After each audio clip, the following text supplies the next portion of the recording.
Boa noite, caros amigos internautas. Nós estamos mais uma vez abrindo o Evangelho no Lar. Meu nome é Tereza. Estamos aqui com dois convidados especiais, André Luiz, do Centro Espírita Ave Luz, aqui de João Pessoa. Seja bem-vindo, André. Obrigado. Stanley Tenório, também trabalhador do Centro Espírita Leopoldo Cine.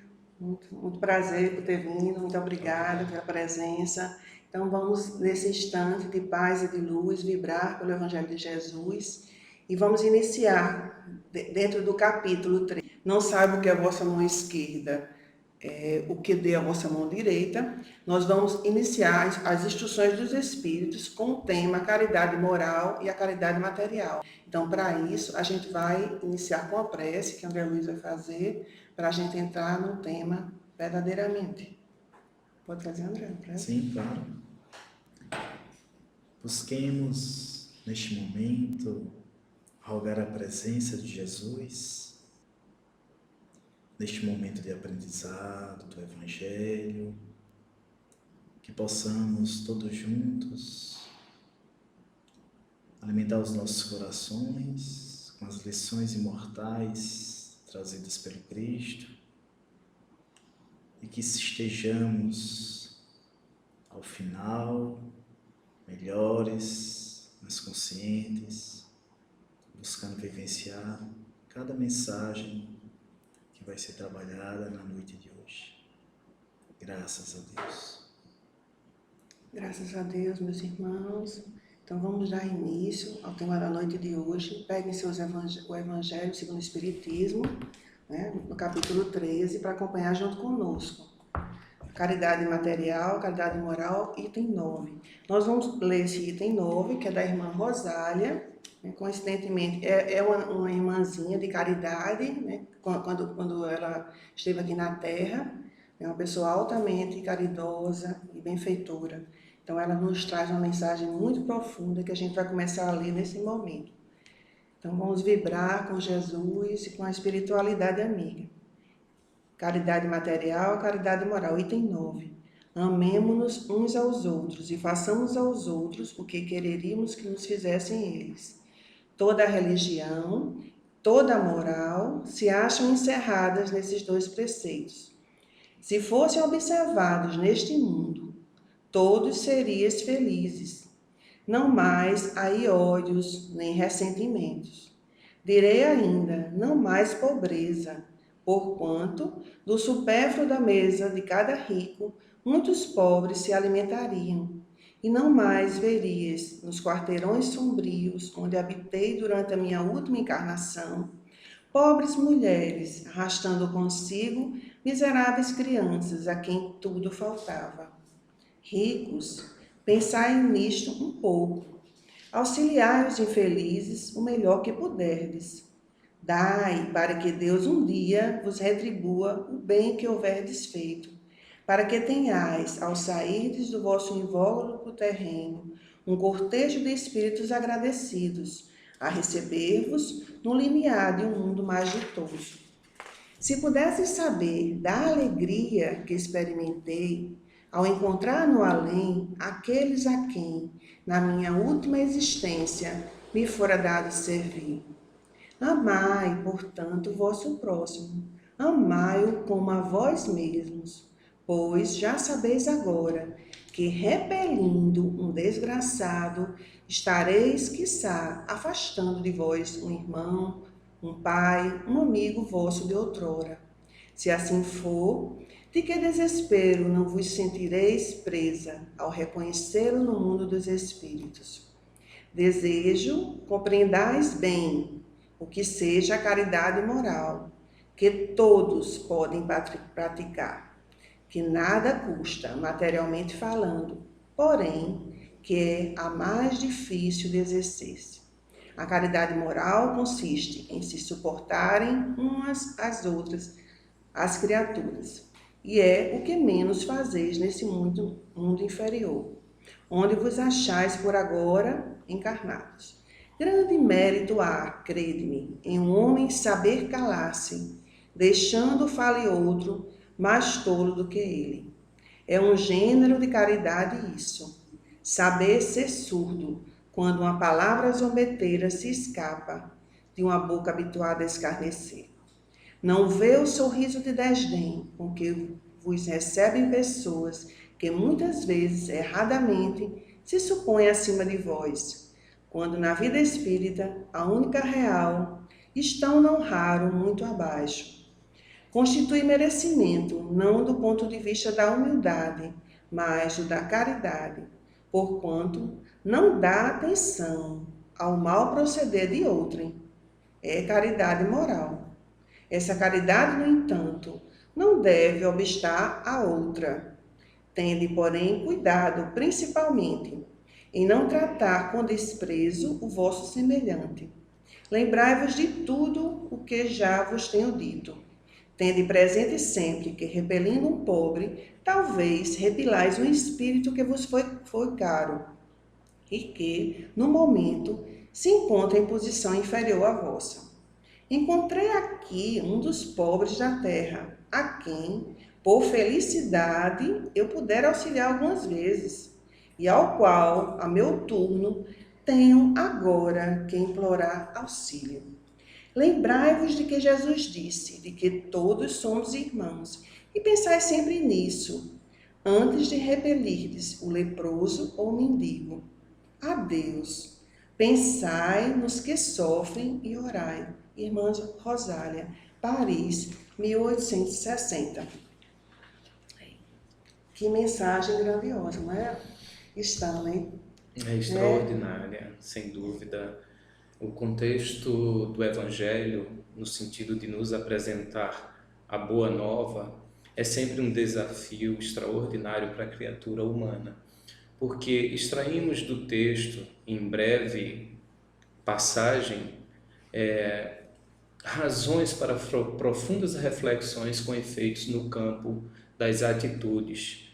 Veja que o primeiro contexto que fica claro é que a felicidade é possível no âmbito da Terra, contrariamente ao que se propaga equivocadamente. Mas essa felicidade, paradoxalmente, em virtude da fotografia que se nos apresenta no mundo atual, não é absolutamente atingida através do supérfluo, do material, mas sim através desse contexto de reforma moral. E em síntese, como poderíamos conceituar a reforma moral, se não uma simples troca de vícios pretéritos por virtudes do presente? Então eu gostaria de dar a continuidade com o André para que não fosse o detentor único da palavra. A Rosália, ela é muito sábia quando ela começa a mensagem falando da regra universal do proceder, que é desejar ao outro o que desejamos para nós mesmos. E ela enfatiza muito a questão da pobreza material. Sim. A felicidade na Terra é possível quando nós observamos tantas desigualdades, e aí ela nos incentiva justamente a amenizar isso, assistindo os pobres, né? Ela fala dos ricos materialmente, que têm a possibilidade de amenizar essa situação, né? Dando o melhor que puder. Ela fala, deem o melhor que puder. E aí a gente precisa refletir bastante nessa questão da caridade material do ponto de vista da promoção da criatura humana, né? Precisamos dar, mas saber dar, porque senão torna-se um ciclo vicioso e aquele que é o assistido, ele não consegue alçar, não consegue avançar e perceber que ele é uma criatura que tem potencialidades e que precisa sair da situação de pobreza, né? A gente precisa refletir muito nessa questão, eu acho muito importante. E ela também nos dá o testemunho de que todo bem que se faz, o mínimo, assim, na sua mais simples expressão, do bem, de amor, de caridade, a gente vai ter essa recompensa, né? Que a gente vai, com certeza, como ela encontrou no mundo espiritual, pessoas que ela ajudou, teve como ela colocou, né, a felicidade, né, de ter podido ajudar, esses pobres assim no sentido assim de carentes, né? De necessitados, de atenção. Estavam seja lá o que temporariamente numa situação de pobreza for, material, temporariamente, mas né? que estavam passando algum aprendizado ali. Mas que, ao se deparar no mundo espiritual com essas pessoas, ela verificou que estavam mais evoluídas do que ela, né? Existia um abismo muito grande ainda entre ela e aquelas, já pensou? Aquelas pessoas que ela assim, achava totalmente carentes, totalmente necessitadas, né? De tudo. Lá no mundo espiritual estava num patamar, né? De vibração, né? Assim, surpreendente e ao mesmo tempo ela é tão humilde, né? Que estava assim, necessitando do auxílio desses pequeninos, né, grandes que ela encontrou lá no mundo espiritual. Ela nos dá essa certeza desse reencontro, né, desse fechamento, né, nas pequenas expressões de caridade. Porque a gente quando fala em caridade, não a gente tem que ter muitos bens, né, para doar, tudo bem. Isso aí é importante, a caridade material nesse ponto. Mas a caridade moral tem que estar vinculada a essa caridade material, né? Não pode, a gente não pode separar uma da outra, porque a caridade moral tem assim, uma amplitude maior, né? Porque fala também, diz respeito aos nossos sentimentos, né? No que a gente precisa trabalhar para facilitar a vida do outro, para compreender o outro do jeito que ele é, para Tolerar, entender. né? E aquele sentido da caridade, como entende Jesus, que os espíritos, né? Que Kardec pergunta aos espíritos, né? Qual o sentido da caridade, né? Como Jesus entende, né? O sentido da caridade. Não é só benevolência, né? Não é só distribuir os bens. A benevolência, né? A indulgência, que está incluído também, e o Perdão das perdão, né? ofensas. São virtudes que estão arraigadas no conceito de caridade, né? Na caridade verdadeira, real, né? Que o Cristo pede que a gente, né, faça, né? Não grande, não, são coisas imensas, porque a gente não pode dar aquele salto quântico, a gente tem que ir aos poucos, né? Limpando os nossos pensamentos, as nossas emoções, né? Fazendo aquela faxina, né? Para poder nos amar, né? Aprender a nos amar, porque o amor para o outro, a caridade para o outro, começa a partir da nossa mudança, né? Do nosso jeito, né? De trabalhar e de aprender a conviver, né? Com certeza. Eu creio que Jesus, por maior seja o nosso esforço no sentido de compreender a sua passagem pela Terra, sempre nos surpreende. A abertura do tópico já é um caminho para o entendimento do amai-vos mutuamente como eu vos amo, porque Jesus nunca deixou de amar. Não em vão faz a gestão do nosso planeta. E o que é que ele propõe com isso? Que nós compreendamos que o pressuposto da mensagem advinda através do Consolador prometido é a ciência e a consciência da vida eterna através das constantes migrações dos espíritos pelas diversas moradas do Pai. E eu assim nos apresentar também o faz com relação ao contexto da família universal. O texto é explícito no que concerne a compreender que o próximo que hoje roga pelo lenitivo material, na verdade pode ter sido teu pai ou a tua mãe numa vida pretérita, ou, quiçá, numa vida futura. A gente tem que ter muita percepção. E por isso que Jesus diz, amai-vos, porque amando incondicionalmente, este não mais será um óbice na compreensão da caridade que eu lego como um dos ensinamentos mais profícuos para a ascensão espiritual. Porque quando se ama incondicionalmente, o primeiro pressuposto a ser trabalhado é o desapego. E o que nós observamos na temática da Terra é que o amor se condiciona muitas vezes pelo vínculo biológico. E isto não existe no plano espiritual, porque nós sabemos que ao desencarnarmos, nós provavelmente caminharemos ao encontro daqueles com quem guardamos afinidades e não simplesmente vínculos de natureza carnal. E ao assim procedermos, observando o ensinamento aqui legado, certamente estaremos planificando o nosso horizonte no sentido de compreender que estamos sempre numa relação de coordenação em relação a nós mesmos e em relação ao nosso próximo como consequência. E em assim compreendermos, até mesmo na relação no âmbito familiar, nos vem à tona a compreensão de que, a despeito de instituída uma hierarquia, esta hierarquia está amparada no amor ao próximo. Ou seja, os filhos nos veem como presentes divinos, a fim de que nós compreendamos a necessidade de educá-los.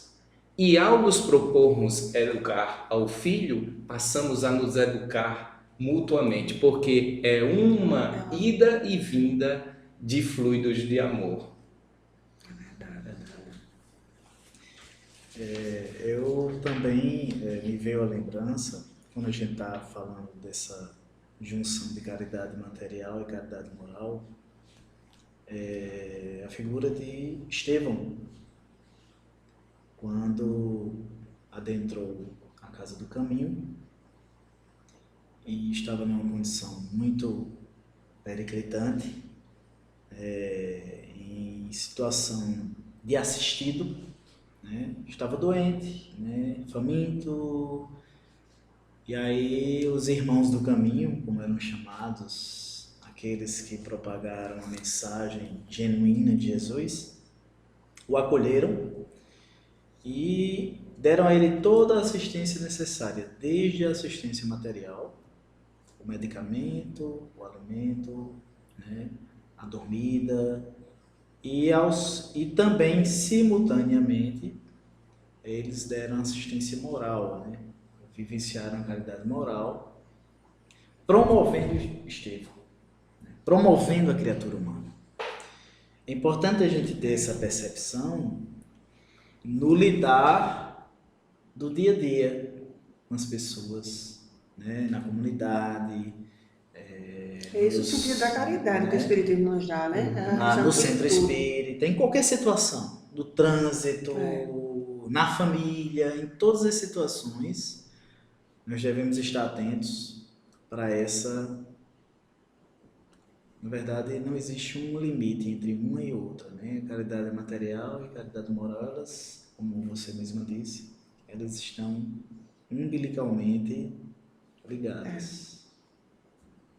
E ela fala aqui, são pequenos detalhes, né? Ela diz assim, é vantagem o homem saber calar, né? Saber ouvir, né? Saber ser surdo a determinados comentários. Diante de né?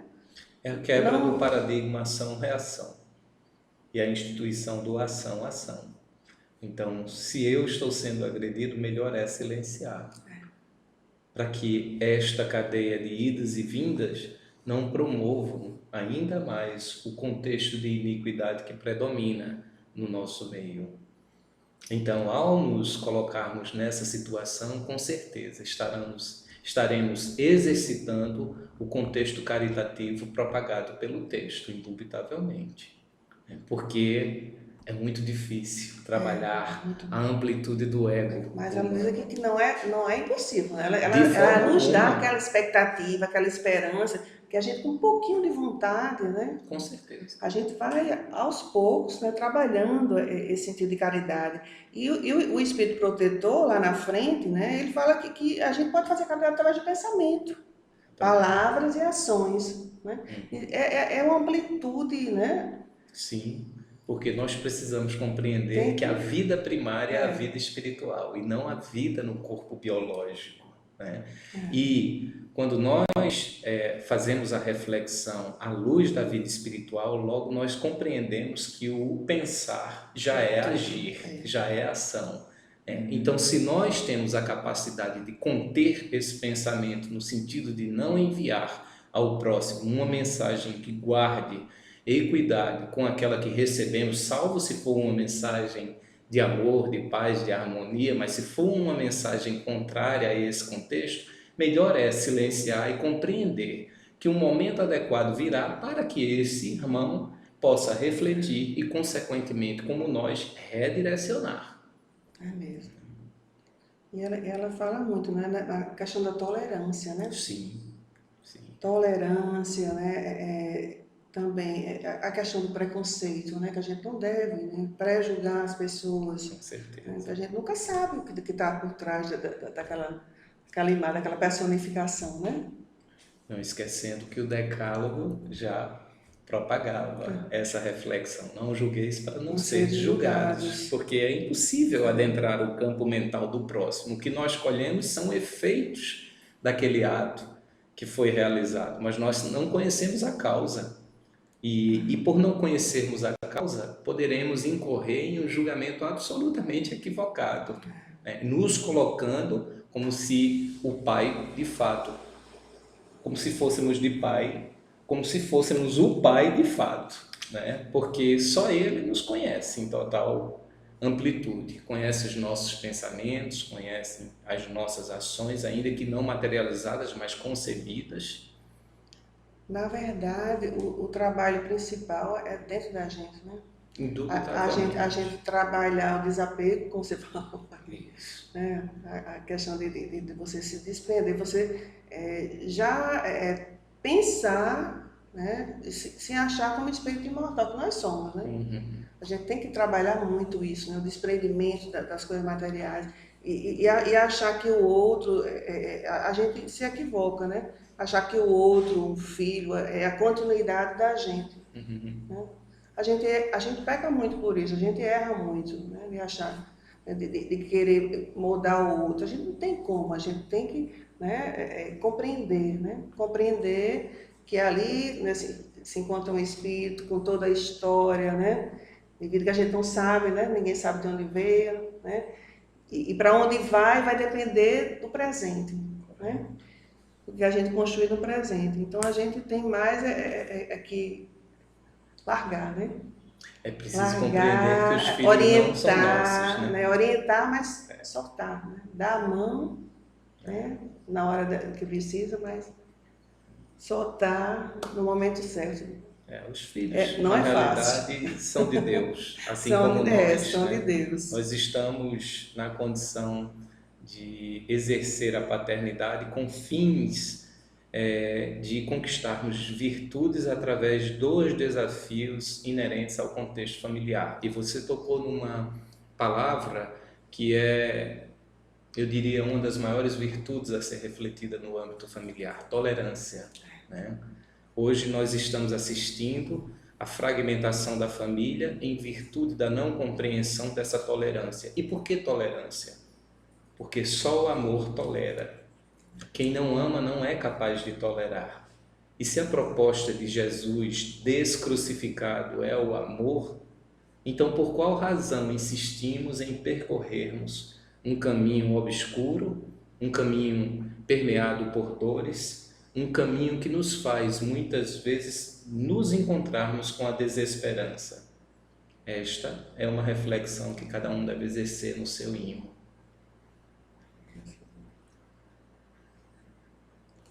André. Quer fazer um comentário? Quero, gostaria de falar aqui. Pode ficar à vontade. O Espírito Protetor O Espírito Protetor escreveu esse item 10 do capítulo 13. Ele nos fala das possibilidades que nós temos quando não temos os recursos materiais que às vezes desejaríamos ter para praticar caridade. A gente acha que precisa ter para poder fazer caridade. A gente pensa, né?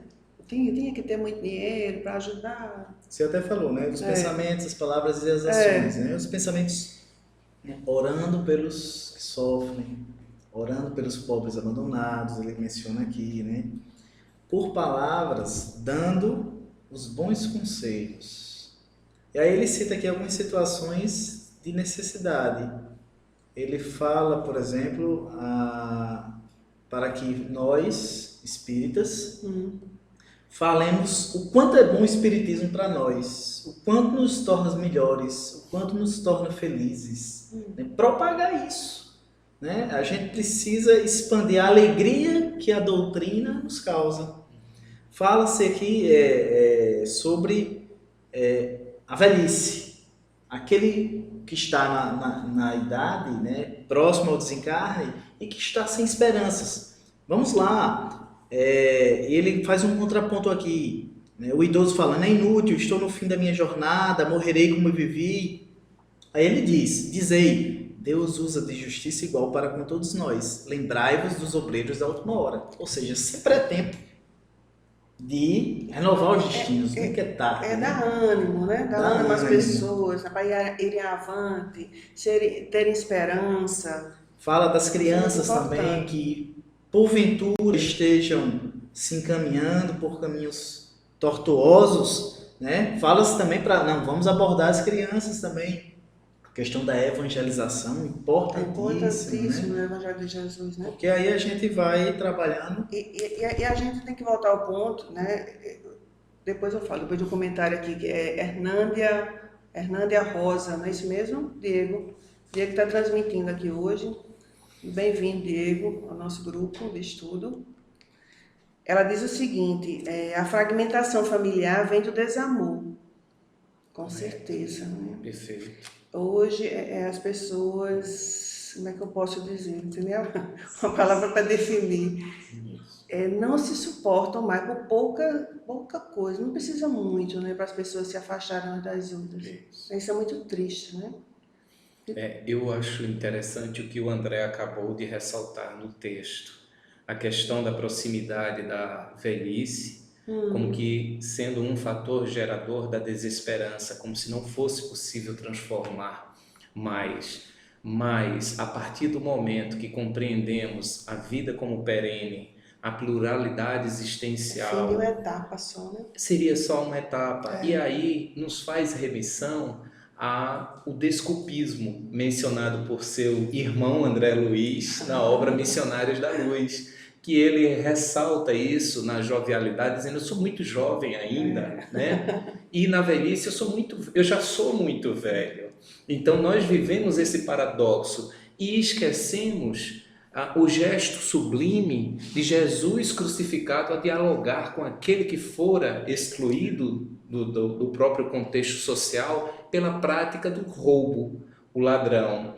Porque Jesus, ao olhar para ele, faz como uma das últimas referências, ainda hoje estarás comigo no reino do meu Pai, pelo gesto dele, no sentido de ter a confiança. Então, quem somos nós para aferirmos o significado de um último segundo de sopro de vida num corpo biológico, quando na realidade, ao nos despojarmos do invólucro físico, estaremos nos reencontrando com a nossa vida em seu contexto primordial e, consequentemente, melhor avaliando todas as nossas atitudes. Né? Então, não sejamos tão duros, tão cruéis para conosco mesmo, porque se não temos a capacidade de julgar o próximo, certamente não teremos essa mesma capacidade em relação a nós mesmos, porque o ponto de reflexão pode ser absolutamente equivocado e não há erro que não possa ser consertado, ainda que seja num momento... Sempre é tempo de recomeçar, né? Ninguém pode voltar atrás e fazer um novo começo, mas qualquer um pode começar agora e fazer um fim diferente, tipo Xavier nos diz, né?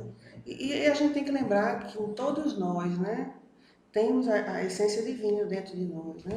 Temos os nossos verdadeiros tesouros, né, intransferíveis, que são os nossos sentimentos, as nossas emoções, né, equilibradas, né? A gente tem toda essa possibilidade, né, de nos ajustar e crescer sempre, né? E de evoluir sempre. Então a gente tem que sempre pensar positivamente, né? A gente nunca deve olhar para o outro, né, achando que é um coitado e tal, não. A gente tem que olhar o outro vendo com a amplitude que a doutrina espírita nos dá. Não é que o espiritismo seja a melhor religião, mas o espiritismo, como o espírito falou aqui, nos dá uma perspectiva maior de entendimento, né, de uma forma mais otimista, né? Ele nos abre, né, a percepção. Para a gente olhar para a Estânia, olhar para André, ver que tem toda... Vocês têm uma história, né? Vocês têm tem algo, todos nós temos algo de Sim. bom para passar, né? Sim. Não existe tarefa pequena, tarefa grande, né? Quantidade de bens, né? Que se dá pouco ou muito, né? É importante ressaltar, destacando do próprio texto, a afirmativa de que essa caridade propagada encerra toda a moral e toda a religião. Então, Kardec, lembro-me bem, na obra O que é o Espiritismo, ressaltou: o Espiritismo não é uma religião. O Espiritismo é uma doutrina filosófica, cuja vertente de observância de cunho religioso se dá especificamente no contexto da transformação moral. Porque religião, no contexto dos equívocos predominantes no nosso contexto de terra, enseja guerra. Nós estamos, a despeito de mais de 2000 anos de uma mensagem que se perenizou no exemplo, discutindo o que seria a melhor e mais adequada religião, punindo o próximo, assassinando o próximo, com o único objetivo de que predomine nesse contexto aquilo que emana do meu orgulho, da minha vaidade. Que religião é essa? Então, eu me filio muito à observância em me preocupar no que eu posso fazer já no plano dessa consciência, com o objetivo de promover essa caridade moral em relação a mim mesmo, porque a caridade moral é o ensejo maior de repercussão no próprio ser para a sua própria transformação moral. Se eu sou capaz de estender a minha mão e doar o pão, e o faço com um fluido que emana do meu coração, certamente estarei encontrando a caridade moral com a caridade material, como colocado por André. Nós já estamos nas considerações finais, né? André, a gente já está, né, caminhando para o fim, né, infelizmente. Está tão bom aqui, tão agradável aqui. André, você quer fazer alguma colocação? Eu gostaria de lembrar a mensagem que o Dr. Bezerra de Menezes nos transmitiu no encerramento do 8º Congresso Espírita Mundial, domingo passado. O momento da mensagem, quando ele nos falou que há tantas dores que nos aguardam. Eu achei assim, muito sublime, do servidor demais, né? E paternal, né? O mínimo de sempre, nosso querido Bezerra de Menezes. Eu gostaria de finalizar com esse textozinho do capítulo 110 do livro Vinha de Luz, Caridade Essencial. Só o finalzinho aqui, que resume mais ou menos o que a gente falou aqui. Antes, porém, da caridade que se manifesta exteriormente, nos variados setores da vida, pratiquemos a caridade essencial, sem o que não poderemos efetuar a edificação e a redenção de nós mesmos. Trata-se da caridade de pensarmos, falarmos e agirmos, segundo os ensinamentos do Divino Mestre no Evangelho. É a caridade de vivermos verdadeiramente nele, para que ele viva em nós. Sem esta, poderemos levar a efeito grandes serviços externos, alcançar intercessões valiosas em nosso benefício, espalhar notáveis obras de pedra, mas dentro de nós mesmos, nos instantes de supremo testemunho na fé, estaremos vazios e desolados, na condição de mendigos de luz. Então, meus irmãos, nós só temos a agradecer a mensagem, né, de hoje, da irmã Rosália, do Espírito Protetor, complementando com essa de Emmanuel, e a presença de vocês, que foi muito valiosa. Obrigado. Nós que queremos agradecer. A oportunidade. E vocês querem fazer mais um comentário? Eu queria apenas dizer que nós compreendamos o contexto da denominação de espírita, né?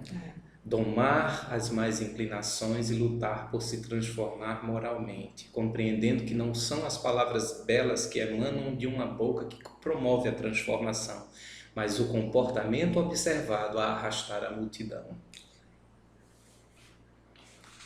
Você faz a prece? Sim, farei. Vamos agradecer a Deus, a Jesus. Deus, nosso Pai, Jesus, irmão de amor incondicional, A vós dirigimos os nossos pensamentos em gratidão por sublime oportunidade. Aqui reconhecemos, Mestre, a Tua presença, porque reunidos em Teu nome estamos. E ao assim procedermos, esperamos que os fluidos aqui compartilhados possam alcançar a todos os lares sintonizados em tom de prece, sobretudo de confiança num porvir de luz, porque proveniente do Teu amor. Que assim seja sempre, Jesus. Graças a Deus. Muito obrigada a todos pela presença. Até a próxima semana, o próximo Evangelho no Lar. Muita paz, muita luz para todos.